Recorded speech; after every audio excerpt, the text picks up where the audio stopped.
आज करायचे ज्वारीच्या कोंड्याचे पळी पापड. तर इथे हा ज्वारीचा कोंडा मी इथे एवढा छोटी कढई आहे तेवढा भरून झाला होता, जे आपण कुरडई आणि पापड केले होते ज्वारीचे, त्याचा हा कोंडा आहे चाळून निघालेला एवढा. तर याच्यामध्ये आपल्याला जवळजवळ 2 वाटी ज्वारीचं पीठ घालायचं आहे, कारण ह्या कोंड्याला काही कस नसतो ना, तर बाइंडिंगसाठी आपल्याला 2 वाटी घालायचं आहे.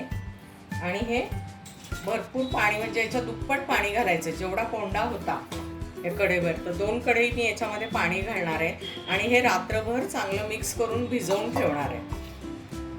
कोंडा आणि पीठ चांगलं मिक्स करून घ्यायचं आहे, गठळ्या वगैरे सगळ्या काढून घ्यायच्या, त्याच्या मोडून घ्यायच्या आहेत. आणि आता हे शांतपणे असं ठेवून द्यायचं झाकून.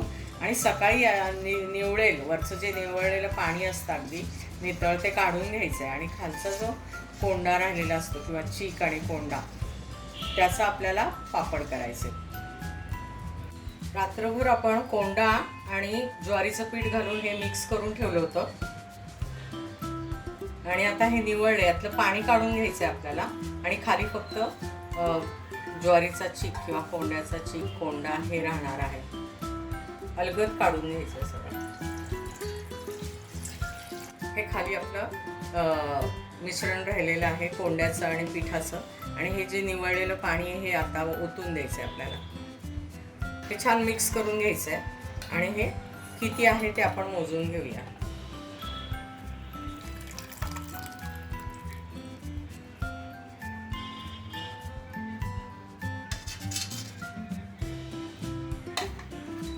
हे 1.25 भांड झाले, पूर्ण अर्धा डबा पण भरलेला नाहीये, पण आपण पाणी घेताना मात्र 1.5 भांड पाणी घेऊया. हा एक आणि हा अर्धा एवढं पाणी घ्यायचं आहे. एका पातेलीमध्ये मोजून पाणी घालायचं आहे. 1.25 भांड होतं तर आपण हे 1.5 भांडी पाणी घालणार आहे याच्यामध्ये उकळायला.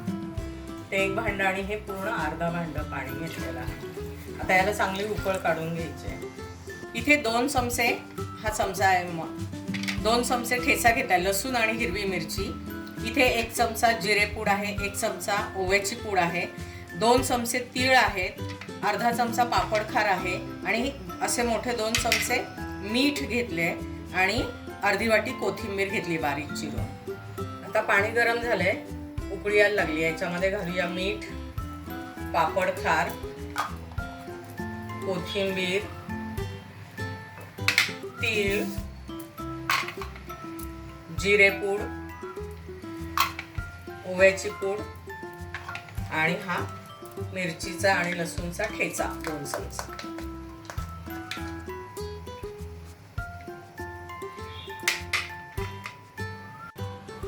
आता याला उकळी आली की याच्यामध्ये हे मिक्स करून टाकायचं कोंडा आणि पीठ.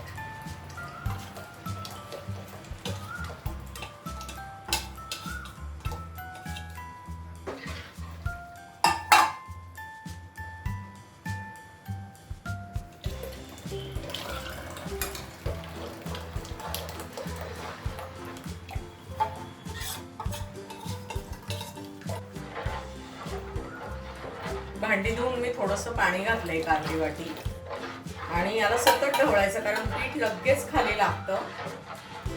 आणि मोठा गॅस ठेवूनच याला सतत ढवळायचं.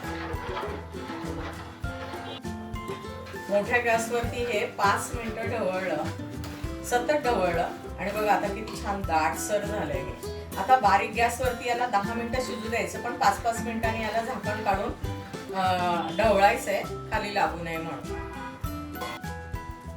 5 मिनिटांनी बघायचं. आता हे खूप दाटसर झालंय, तर अजून आपल्याला 5 मिनिटाला शिजवायचं आहे. तर मग मी 2 वाटी पाणी गरम केलं आणि ते याच्यामध्ये घालायचं आणि चांगलं शिजू द्यायचं.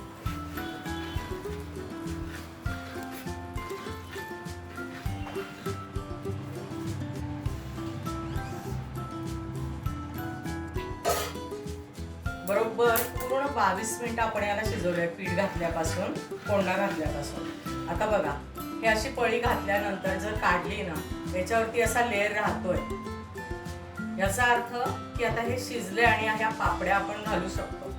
गॅस बारीकच ठेवायचा आणि थोडं थोडं कढईमध्ये कशात भांड्यात काढून घ्यायचं आणि पळी पापड घालून घ्यायचे आपल्याला.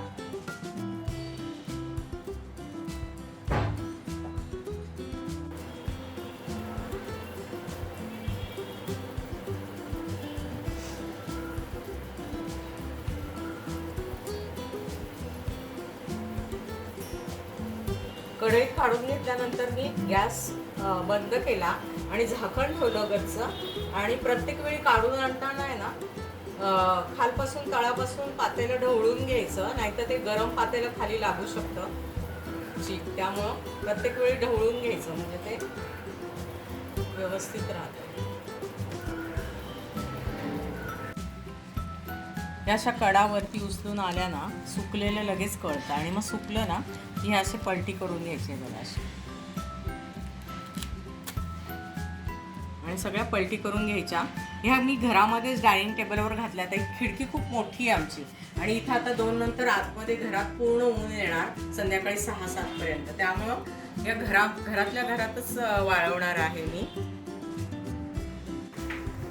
आपल्या ह्या ज्वारीच्या कोंड्याच्या पेनवड्या म्हणा किंवा पापड तयार आहेत. आता हे मी तुम्हाला तळून दाखवते. हे असे वेडेवाकडे होतात जर तुम्ही पळी पापड केले तर. लाटून केले तर गोल राहतात, पण ते पळी पापड बरे सोपे पडतात आणि पटकन वाळले बघा. 2 दिवसात घरच्या घरी. फक्त टेबलवरच हे इथून येणाऱ्या उन्हात. हे पण ऊन येतं अगदी दुपारनंतर.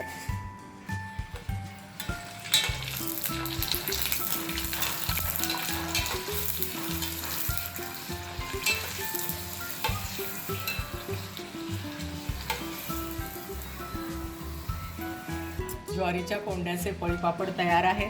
खूप छान रेसिपी आहे, नक्की ट्राय करा. एकदम छान झाले. त्यांनी तेलकट पण नाही, काही नाही.